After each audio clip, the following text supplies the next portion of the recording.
The Witch and the Orchard. Written by Desmond Lynch. Episode 1. A Cold Welcome.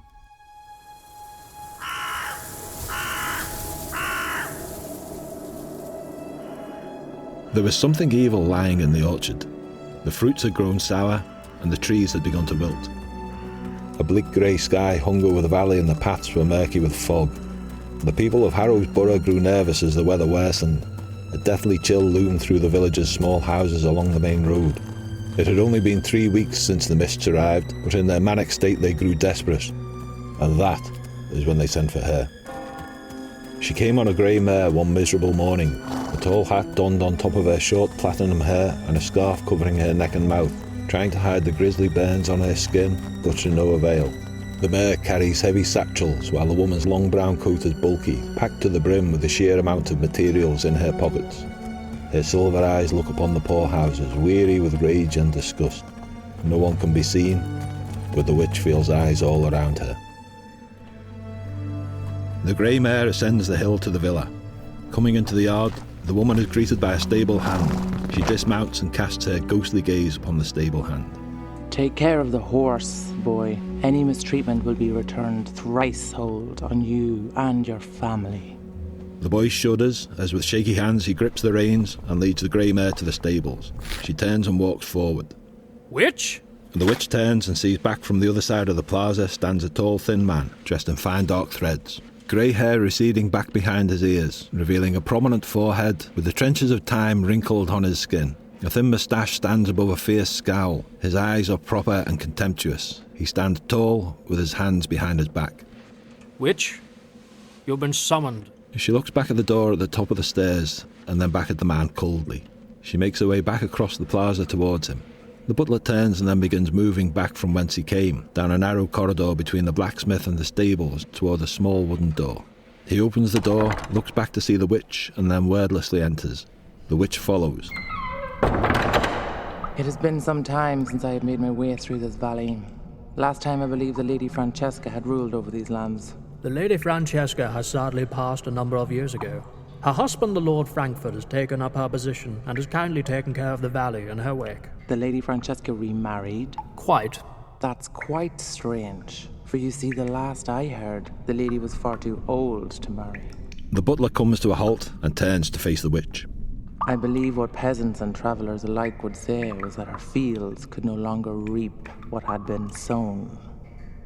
Do not speak of the lady in such a manner, witch. My apologies.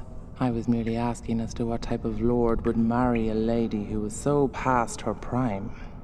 Are you questioning my lord's integrity? No. I have to see it first. The butler glares at the witch. He turns away and continues his descent down the stairs. The witch follows. They emerge from the dim stairway to a bleak large kitchen. White walls surround the busy staff who grow to a halt as the butler enters with the witch in tow. They quickly begin to avert their eyes and attempt to go back to the work as the witch follows the butler forward.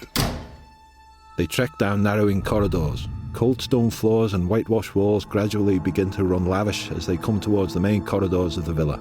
They pass several colourful paintings of a vineyard. The witch looks at them incredulously as they move past. No grapes grow here. Pardon? These paintings, they're of a vineyard.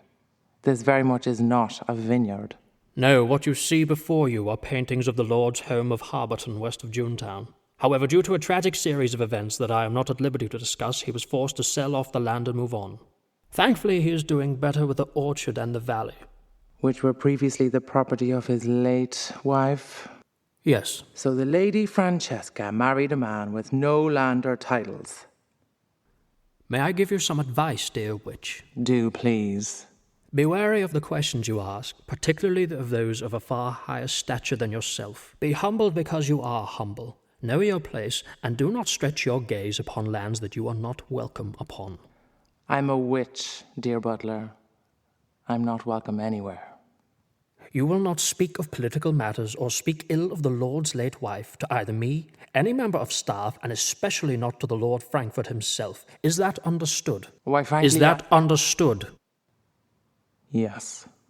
Good. Now follow me. They continue down the corridor as it begins to widen and the archways grow taller. They come to a grand oak door with a cool draught creeping in from under it. As they approach the door, the butler grabs the handle, but before opening it, he looks at the witch bitterly.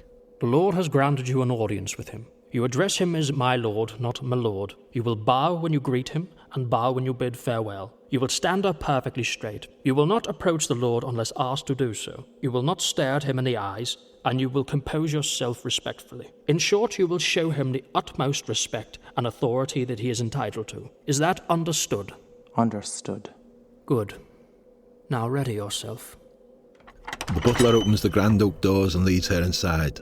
They enter a large room with a small garden in the centre, with an opening to the grey sky above shining down.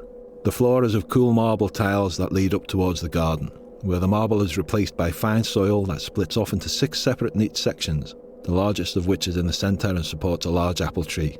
Several rose bushes stand beside it. Unlike the plants outside, the garden seems to be in perfect condition. They find a middle-aged man seated on a bench beneath an apple tree. His amber hair is long and slicked back neatly. He sips at a glass of wine as he smells a rose in the other. He looks up at the sky and frowns. He places the flower down on the bench, folding his legs, and looks towards them. They grow to a halt right outside the garden. The butler takes a few steps forward and bows gently. Introducing Henrika Auder, the last witch of the East. Before you, witch, is the Lord Frankford of Harrowfield.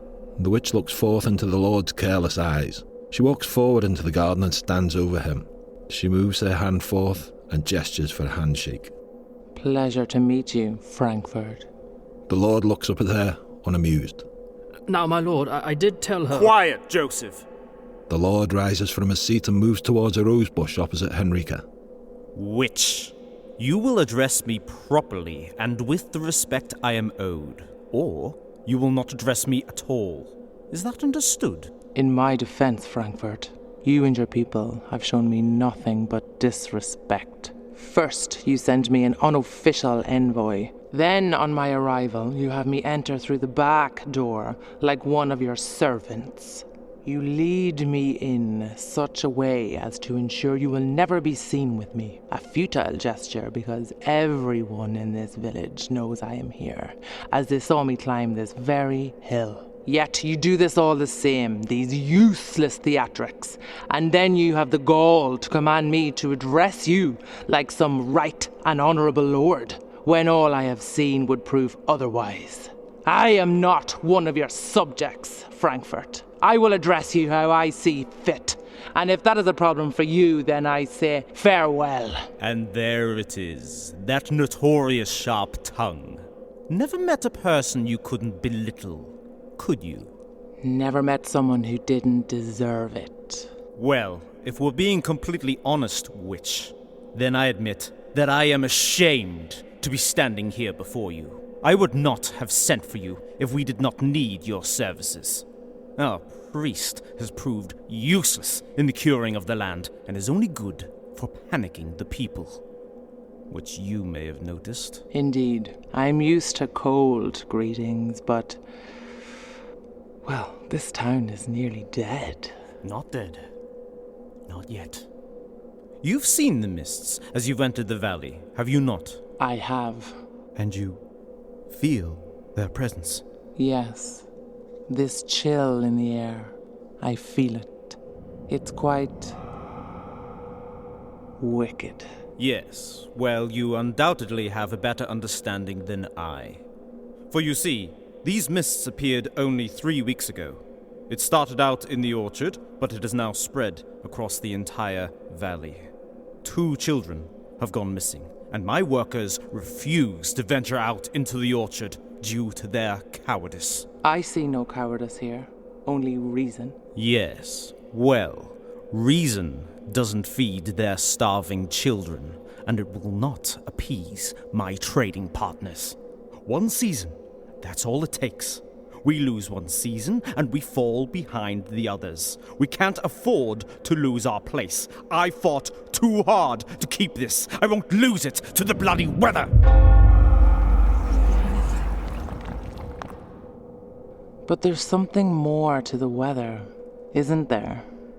So it would seem.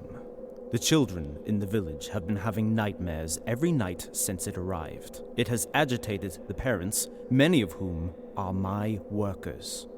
The mist is an issue, and it must be dealt with, which is why I have sent for you. And what of the disappearances? If you can find the children, that will be of great import to the parents. However, the objective is to rid the valley of these accursed mists. Whereabout did these children go missing? In and around the orchard itself. I will say now that regardless of whether or not you save the children, the fee will not change. Right.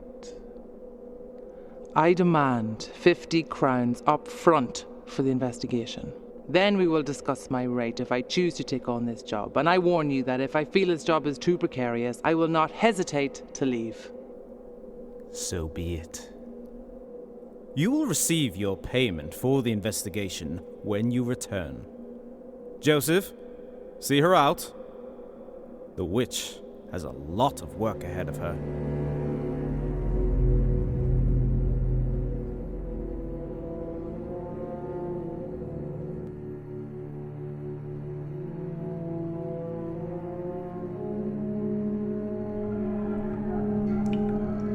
They hear the jeers and cries of the mob before they leave the cellar. As they reach the surface, they see dozens of villagers in the plaza. A scrawny man stands halfway up the stairs to the entrance.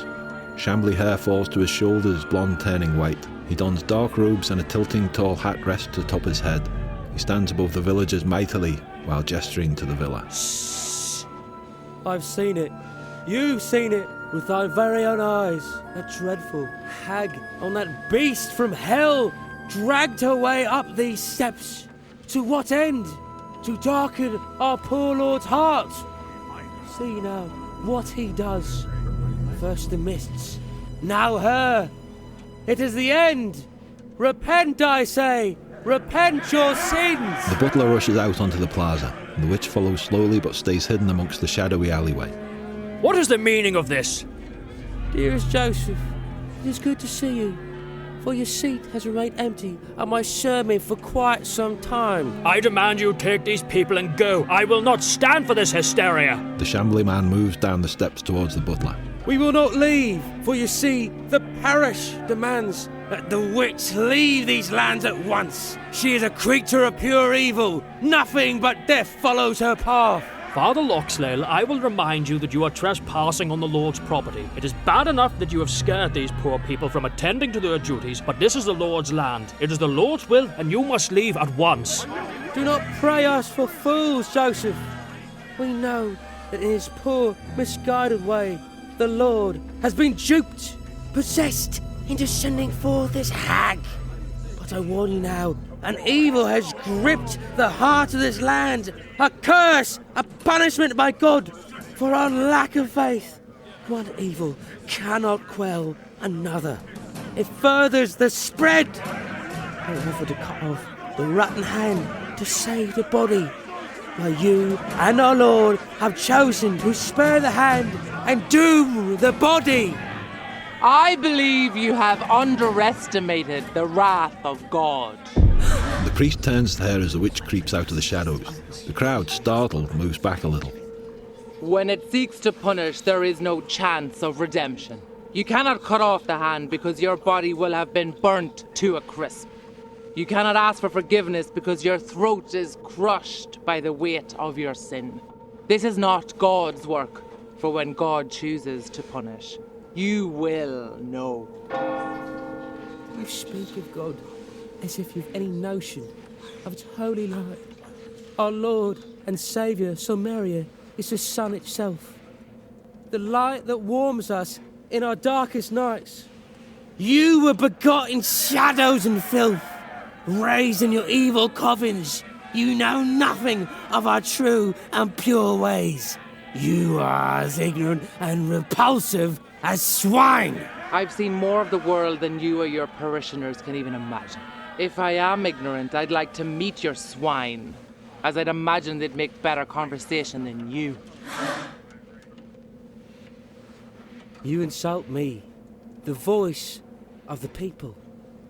The fact still remains We don't want your kind here, witch. Leave now, or we will burn you like we burn the others. Oh, good people of Harrowsburg, for the sake of your children and the souls to rest, grab that witch! The crowd goes manic as rocks are thrown at the witch. They lunge forward, pushing the butler aside. The witch stumbles back as the mob rushes her. She grabs a vial from her jacket full of a grey liquid and smashes it against the ground. A grey smoke bursts forth from the shattered remains of the vial. The mob begins to cough and cry as they stumble forth blindly. The witch retreats back down the alleyway towards the cellar and slams the door shut behind her.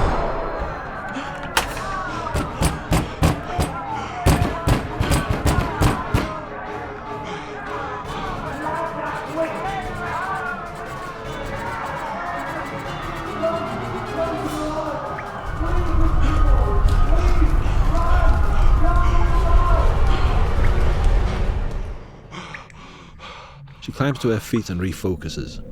Opening the door gently, she begins to ascend back up to the alleyway. Laying flat on her face, a poor woman amongst the hateful crowd lies in a pool of her own blood. A gashing wound is torn into her back. The witch re-enters the plaza.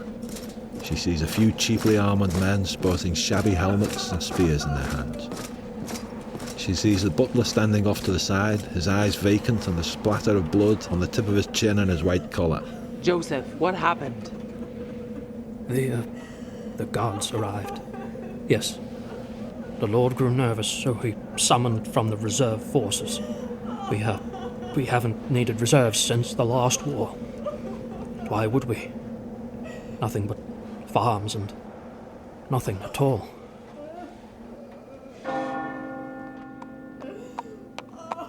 The witch stares forth at the gate of the plaza and sees a stable boy leading her grey mare. Her hands tremble. The burned skin all over her body feels foreign and unbearably warm. She rushes across the plaza towards him. Her silver eyes glare at him manically as the boy stares at the body on the ground. What do you think you're doing? I don't know. I felt compelled to walk the horse. Where are my bags? They're back at the stable, man. Put them back on the horse. Only I may touch my belongings. If I return and I find anything missing, I'll shrivel you up like a slug in salt. Do you hear me? Yes, ma'am. Go! The boy rushes forth towards the stable. The witch looks out towards the orchard. The mists surround the apple trees and spread faintly across the valley. She feels the chill along the nape of her neck, and she feels the weight of the corpse on the plaza floor behind her. Yet she cannot turn to face it. She falls into herself. Her silver eyes look vacantly off towards the orchard as she grabs the grey mare's reins and leads it out of the plaza, down the hill.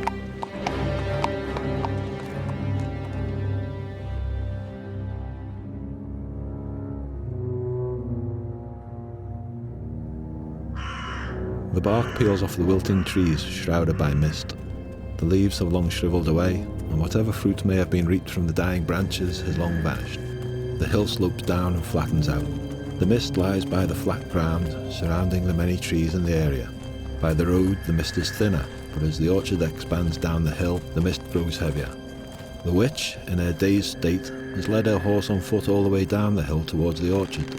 She ties it to a fence by the road, pats it vacantly, and then she heads through the opening in the fence and down into the orchard. I wouldn't go down there if I were you. The witch turns to face the mysterious woman calling after her. She sees a young woman standing by her horse. A dark hood covers her long braided brown hair. She looks malnourished and tired, yet she sports an eerie smile on her pale face. Her dress is well kept, but clearly very old, and she carries a weaved basket. Who are you? I'm from the village. You didn't answer my question. And you're not heeding my advice. Leave, now, witch. There's nothing down there for you. Only death. I've died already, girl. It has no hold over me. The pale girl's smile quickly turns to a scowl as she watches the witch turn away from her and approach one of the trees. You haven't died yet. Not in a way that matters.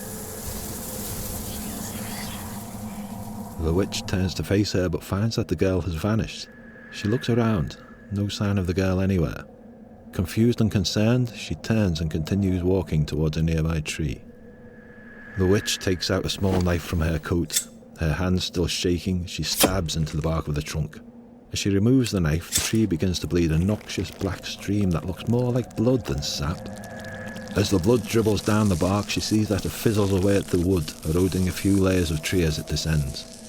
She takes a case out of her coat pocket, opening it to reveal several small vials. She scrapes some of the blood from the tree with her knife into one of the vials. She closes the vial, placing it back into the case. As she's about to clean the blade off with the decaying bark of the tree, she pauses, looking at the residue on her knife. She places the knife on the ground, gathers a bundle of sticks near the tree and orders them into a small campsite. She takes a deep breath and snaps her fingers. The fire ignites. Henrika instinctively jumps back. She holds the knife's pommel up to her clothed mouth and utters a command. The knife then flies off towards the fire. The blade hovers above the fire, burning the residue away from the tree off of the steel. As the blood is burned away, a deafening scream of a woman is heard coming from the knife. Henrika snaps her fingers once more and the fire goes out. The scream stops. One side of the knife is scorched black, the residue is gone. The other side, however, is still covered in black blood. She flicks her wrists and the knife rotates. The side of the knife with the blood now faces the smouldering fire. Henrika snaps her fingers and the fire emerges once more. The fire burns away the residue and the deafening scream returns. Henrika keeps the fire going. Her breathing becomes more agitated as the scream grows louder and more severe. Her skin feels foreign and hot. She feels the heat of the fire surround her. She struggles to breathe. The screaming stops. She snaps her fingers and the fire goes out. She gasps and falls to her knees. The knife falls to the ground by the campfire. She pulls down her scarf so that she can breathe clearly. Her face is horribly disfigured. Severe burns surround her mouth, cheeks and ears. Her nose is almost completely destroyed and her lips are completely removed, leaving her gnarly teeth out in the open. She sees her breath in the air for a moment before getting anxious. Pulling the scarf back up and looking around, nobody is in the vicinity and she breathes a sigh of relief. She removes her hat, stands up tall and wipes the sweat from her brow. She whistles and the knife darts back into her hand. The residue from the blade is gone. She wipes the soot from the steel, and as the blade is cleaned, she finds that the steel has rusted rapidly. She looks back towards the tree, still bleeding. Henrika uses the rusted blade to dig around the earth by the tree, seeking its roots. As she begins to dig, the dry earth turns moist, and with each dig, a puddle of noxious black blood appears. Henrika pushes forward. Each upheaval of dirt gets smaller and smaller as the blade sizzles and erodes away. The witch looks at the pommel of the knife in her hand, then chucks it away. She gets another vial from the case and delicately collects some of the blood from the ground. She gets to her feet and looks down further into the orchard. She stares at it for a moment, then looks down at the vial of black blood in her hand. She places the vial in her coat and descends the hill.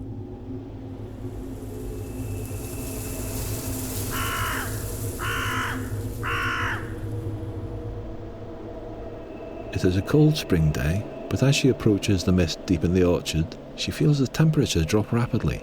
She takes down the scarf wrapped around her face and breathes, seeing her breath in the cold air. She takes a step forward and enters the mist. The ground within the mist crunches with each step. Henrika feels every breath get heavier and her head grow more faint.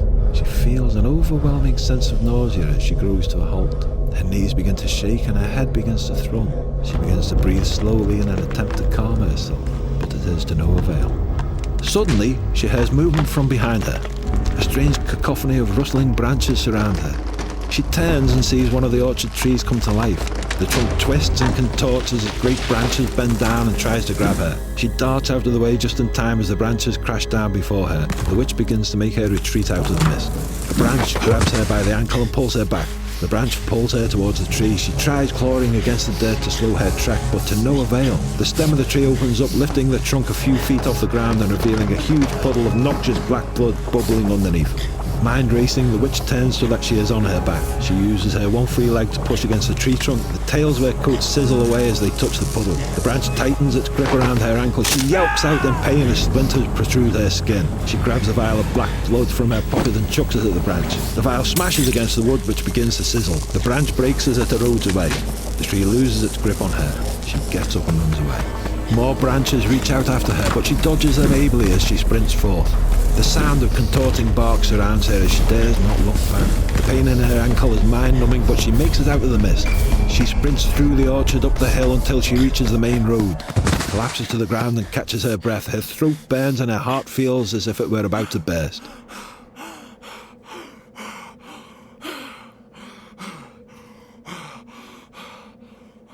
She rolls up her trouser leg, removing her boot to examine her wounds. Large splinters stab into the skin.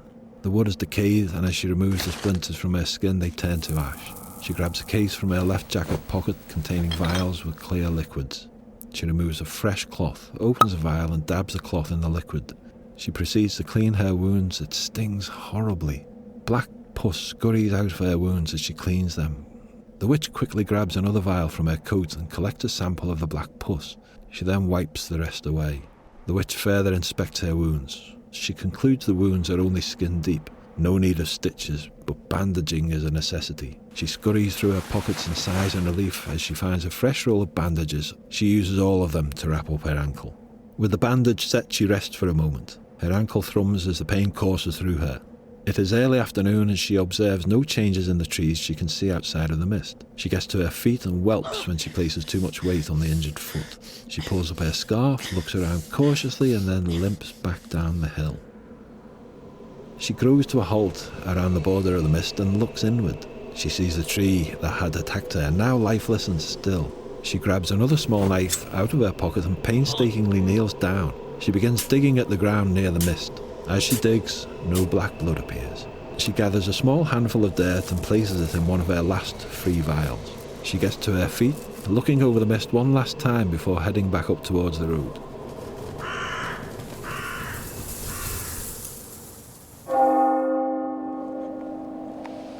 The crowd had dispersed quite some time ago, but the villa remains tense. It is mid-afternoon as she makes her way through the plaza. She spots the stable boy.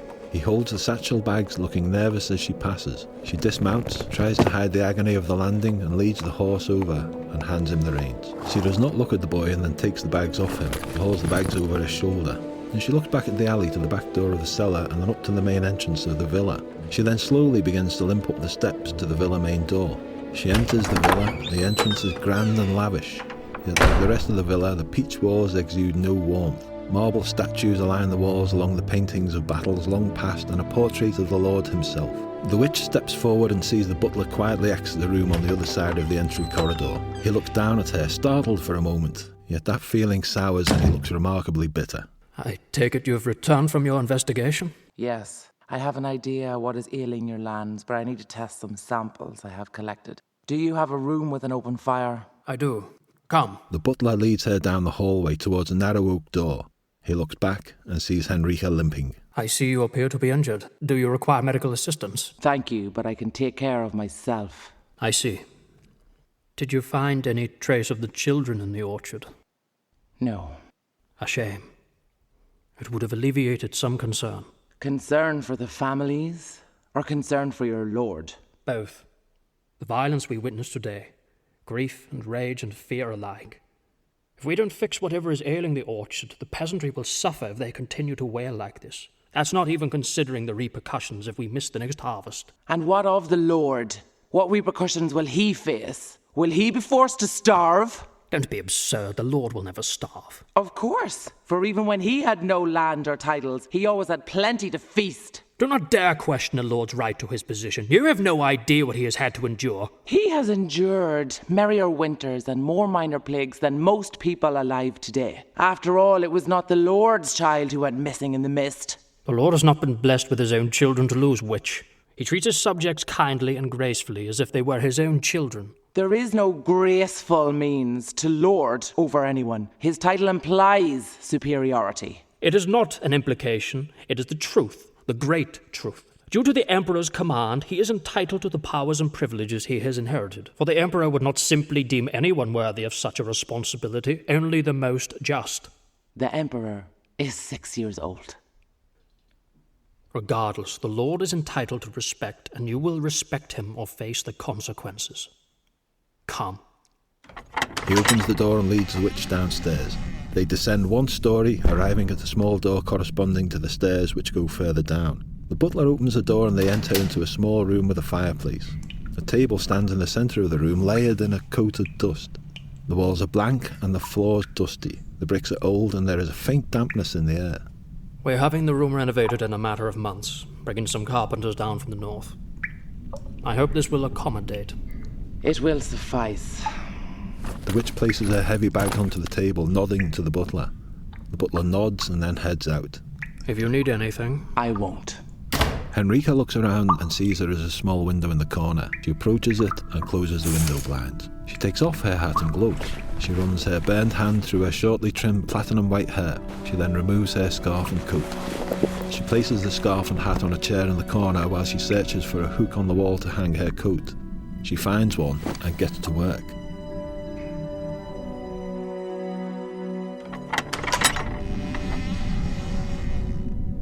By late afternoon, the butler descends down the steps towards Henrika's room. Seeing smoke rising from beneath the door, he rushes to open the door. As he opens it, a wall of smoke washes over him and he begins coughing sporadically. His eyes water as the smoke dashes across his face. Coming out of the smoke, he sees Henrika, now donning a pair of goggles and her old scarf wrapped around her mouth. Her sleeves are rolled up, revealing her severely burnt forearms and hands. She holds 2 vials in each hand, mixing them precariously as she makes her approach. Witch! What is the meaning of this? The witch does not look at him. Instead, she holds one hand up and looks at the vial. I've completed the first steps of my investigation. Tell the Lord I want a meeting with him to discuss my fee. Through teary eyes, the butler sees something. Within the vial is a black ooze with a blood-like texture. He sees something moving within. Disturbed, the butler retreats out of the room and back up the stairs.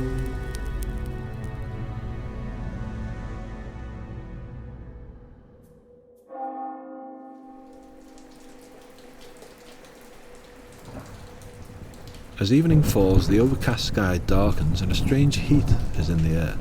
The butler leads Henrika into the garden where they meet with the Lord once more. The lamps along each and every column are dim. She has once again donned her hat and coat, never wanting to be far from either of them. The Lord is seated on the bench, a book by his side and a glass of wine in one hand. So, have you concluded your investigation? Part of it. There is quite a lot left to do. But I have identified the problem. Good. So, what is plaguing my land? It is a curse, as I suspected. Someone cursed the land. Just the orchard, but the curse grows more powerful, and it has stretched its claws through the valley. How? Most curses occur under 2 conditions. They are either conducted by someone who possesses powerful arcane or divine power, such as myself. However, there are many cases in which a curse is brought upon by a normal person with no such power. This is due to a stroke of luck, or bad luck. In the prior case, there is nobody in the entire empire more powerful in the arcane arts than myself, and even I do not have the power to curse an entire valley. There are no crusades occurring, so the divine casters are still residing in their cathedrals within the citadels. So some miserable peasant has cursed my land? No, like I said, the person needs to be incredibly lucky to cast a curse such as that. We've all heard of peasants cursing each other, which have resulted in infertility, madness, the list goes on. However, all recorded cases of these curses were conducted in areas of high arcane intensity. Places like the Anglet or the Mound. The environment in a small moment was used as an inadvertent manipulation by an unknowing person to hurt another person. Sounds like what is happening here. Joseph, gather the guards. We'll find this peasant, and they will suffer for their ignorance. You won't, because this isn't what happened. I tested your soil. There is no natural trace of arcana. The land is not hallowed, so no divine powers reside here. Something unnatural is plaguing your land. Do you know what it is? I do. Well, do tell. You're dealing with powerful blood magic. A death curse. I see. And what exactly brings about a death curse? As the name would suggest, a death of a disturbed individual or an otherwise violent death. Instead of the individual repressing the trauma of death and turning into a spectre, the victim utters a curse in their final moments, connecting with the land. Blood is both divine and arcane. It is both from the gods above and the earth below. When used, it can conjure powerful magic. Blood magic. The curse could have been deliberate or said in a moment of pain. Nonetheless, it was activated, and the victim has become the plague that festers your land. Can you remove it? Curses are notoriously difficult to break. The vast majority ever cast are yet to be broken. So, what? Do you expect me to give up the land that is rightfully mine? It's not your land anymore, it's theirs. Ludicrous! Deny all you want. It is true. Venturing through the orchard this morning, I encountered some trouble with the trees. They'd come to life and attacked me. I managed to escape narrowly and collected more samples from the earth. While the trees within the mist had come to life, those that were outside the mist remained still. Is that so? Ha! Splendid! I have plenty of land, not riddled by mist. They're still under my control. Not quite. The mist is just a symptom of a larger disease. When I was collecting samples, I found traces of this black substance seeping from the trees. It possessed the texture of blood, but had the effects of a powerful acid. I did an experiment on site and discovered that the blood, when burned, emits a screaming noise. Digging through the ground, I found a small pool of black blood in the roots of the tree. It had eroded the metal of my blade, but I managed to collect a sample. Black blood. Is that the very same thing I saw you with in your quarters? It was, yes. And is this black blood everywhere within the orchard? Only in certain areas, such as the trees. The ground outside the mist is coarse and rough, but possessed no blood. However, my testing did pick up faint arcane and divine mutations. These mutations were how I was able to determine the cause of the curse was unnatural, for the two magics do not naturally occur together. I suspect that there is a network of roots in the ground below, transferring blood around, drying the land. But while the blood may flow through the trees are vulnerable to the blood. Exposed to the blood, the trees will erode. It is my theory that the trees are dying because the blood is destroying them from the inside. If the trees are dying, how are they coming to life? The curse acts through the blood. Though not entirely sentient, the blood is living. When it flows through the roots of the trees, it creates a bubbling puddle among said roots and commands the trees, giving it a life of its own. The victims will have grown nauseous and frail upon entering the mist, making them more susceptible to attack. The trees will drag their victims towards it and drown them in the puddle of black blood. And you say this black blood is acidic? Yes. So the children... We can presume that the children are dead. Good heavens. But what of the nightmares that the children of the village have endured? How does the curse cause this? I don't know. The specifics of the curse and who had died casting it remain a mystery. I need to ask the villagers, but your butler can attest to the poor welcome I was given. It's true, my lord. Father Lockslale gathered a mob to protest the witch's arrival and then instrumented a riot. A poor woman was killed. They are rather agitated by her presence. They may refuse to cooperate. They will if I command them to. Is there anything else? Yes, my fee. Fee? You've just told me that my land is doomed and that I should abandon it. And you dare ask for your fee? We had a deal. I investigated. I uncovered the type of curse it is. I am entitled to what I'm owed. But yet you yourself claim that your investigation is yet to be complete. You have not discovered the cause of the curse. The cause of the curse could be anything. It could take weeks to discover. And so you will spend weeks investigating. For I promised you 50 gold crowns, and I will give it to you when, and only when, you finish this investigation. Is that understood? I don't... Is that understood? I understand. In the meantime, can we inform the parents of their children's fate? Save them some concern. Better to know than not to know. No, we won't tell them anything. Excuse me? We're not telling them a bloody thing. You recall the violent greeting you experienced this morning? No, they're too frantic to handle the news. We will wait until this entire thing blows over. Frankfurt, this is Lord Frankford to you, witch. And this is not a debate, for that implies you could possibly win.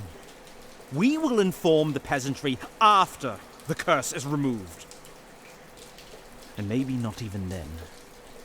The way these people have been composing themselves. Disgusting.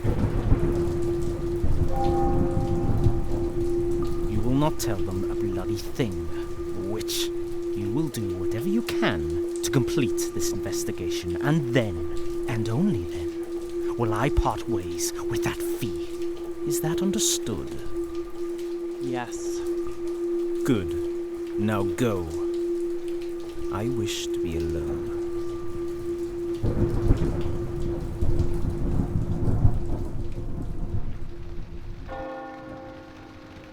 As evening grows late, the witch finds herself eating alone in her room, her lab equipment scattered around precariously. She ate alone and spent the evening checking her wounds. Because of the concerns brought upon by the mob of villagers earlier that day, the Lord rescinded any offers of a warm bed in his guest chambers. Consorting with the witch was bad enough. Having her sleep under his roof would be even worse. The staff of the house were under explicit orders not to talk about the witch to the other villagers under threat of flogging. When the priest came to the villa in the night, the butler explained that the witch had gone out into the woods to sleep, that the Lord had heeded their advice and had not provided shelter to the hag. Content, the priest went on his way. The dank room she found herself in was ill-fitting for sleeping quarters. She had scared some servants into clearing the dust from the floor, but they could not provide any bed coverings.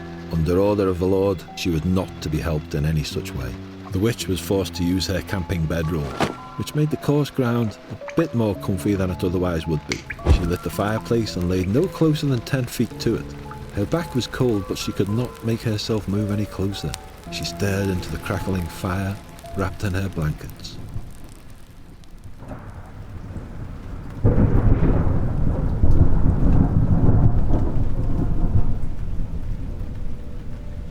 The priest wanders through the dark woods with 2 villagers walking behind him. The priest stumbles forth with a torch in hand with the 2 villagers, one stocky and one lanky. They follow him from behind, one with a pitchfork in hand and the other with a plank of wood fashioned as a bat. How much further do we have to go, Father? Be patient, child. We will know only when we see her. It's so dark, Father. Could we not have stopped to get more torches? There is simply no time, my child. They should trust in me, for the Lord is on our side. The creaking of wood is heard from behind. The villagers turn to face it. What is that? Father? They turn and see the light has gone. The priest is nowhere in sight. More creaking is heard, this time ahead of them. Father! Where are you? So this, I'm going home. No, wait! The lanky man rushes off, leaving the stocky villager behind. The stocky man looks around nervously and goes to follow the other. Joshua, where are you?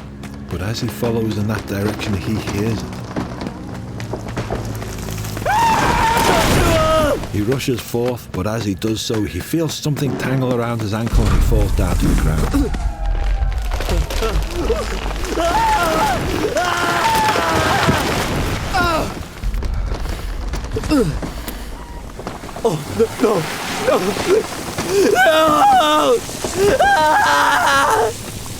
As he descends below into the depths, the last thing he sees is a hooded figure looming over him. He does not see its face, yet he feels its smile sear into him as he drowns beneath the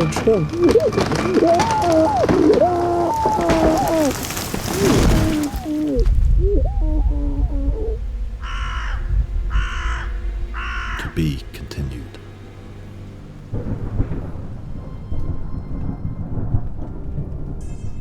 The Witch and the Orchard. Starring Margarita Murphy as Henrika Auder, Andrew McNeil as Joseph the Butler, Aaron Hickland as Lord Frankford, Connor Charlton as Father Loxlale and Villager Number 1, Jeremy Mottram as Lorcan and Villager Number 2, Tasha Henderson as the Pale Girl. Narrated by Frank Cannon. Recorded by Craig Sheridan and Sean McDonnell at AMP Studio Belfast. Special thanks to Sal Brennan. Special thanks to freesound.com and 99sound.com. Created by Desmond Lynch.